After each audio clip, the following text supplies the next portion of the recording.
2024-25 ஆண்டின் நிதியாண்டிற்கான தமிழ்நாடு அரசின் நிதிநிலை அறிக்கை.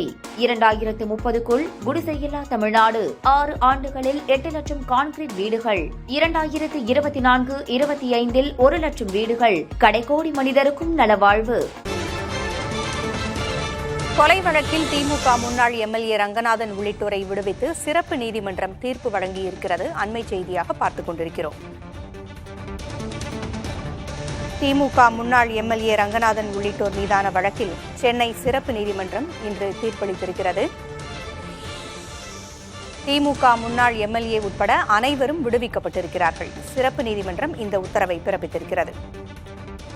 நில தகராறு விவகாரத்தில் ரியல் எஸ்டேட் தொழில் செய்து வந்த மாற்றுத்திறனாளியான புவனேஸ்வரன் என்பவர் 2012ஆம் ஆண்டு கொலை செய்யப்பட்டார்.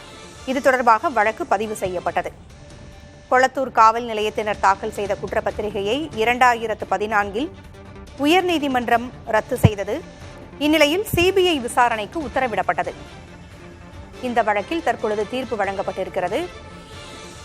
திமுக முன்னாள் எம்எல்ஏ உட்பட அனைவரும் விடுவிக்கப்பட்டிருக்கிறார்கள். கூடுதல் விவரங்களை வழங்க செய்தியாளர் முகேஷ் இணைந்திருக்கிறார். முகேஷ், தீர்ப்பின் முழு விவரங்கள் என்ன? தீர்ப்பு தற்போது பிறப்பிக்கப்பட்டிருக்கிறது. சிறப்பு நீதிமன்றத்தின் நீதிபதி ரவி இதற்கான தீர்ப்பு தற்போது அறிவித்திருக்கிறார். இந்த வழக்கில் குற்றம் சாட்டப்பட்ட திமுக முன்னாள் எம்எல்ஏ ரங்கநாதன், அதே போல இப்ராஹிம், செல்வம், முரளி, குமார், சையத் ஆகிய அனைவரும் இந்த வழக்கில் இருந்து விடுதலை செய்யப்படுவதாக நீதிபதி இந்த உத்தரவில் பிறப்பித்துள்ள தீர்ப்பு அறிவித்திருக்கிறார். இதன் மூலம் இந்த வழக்கை விசாரித்த சிபிஐ இவர்களுக்கு மீதான எதிரான குற்றச்சாட்டுகளை முழுமையாக நிரூபிக்கவில்லை என்பதன் அடிப்படையில் அனைவரையும் விடுதலை செய்வதாக அறிவித்திருக்கிறார்.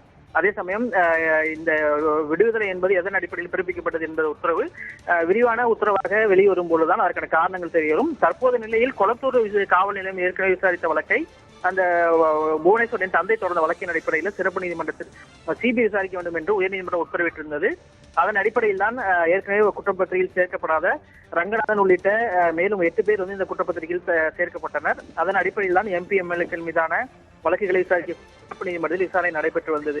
இந்த 12 பேருக்கு எதிரான வழக்கில் இந்த தீர்ப்பு அறிவிக்கப்படும் என்று அறிவித்திருந்த நிலையில் தற்போது நீதிபதி ரவி தீர்ப்பை வெளியிட்டிருக்கிறார். அந்த தீர்ப்பில் தான் 12 பேரையும் இந்த வழக்கில் இருந்து விடுதலை செய்வதாக தீர்ப்பளித்திருக்கிறார்.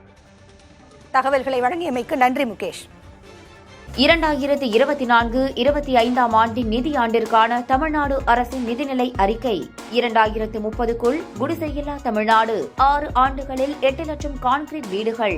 2024-25 1 லட்சம் வீடுகள். கடைக்கோடி மனிதருக்கும் நலவாழ்வு.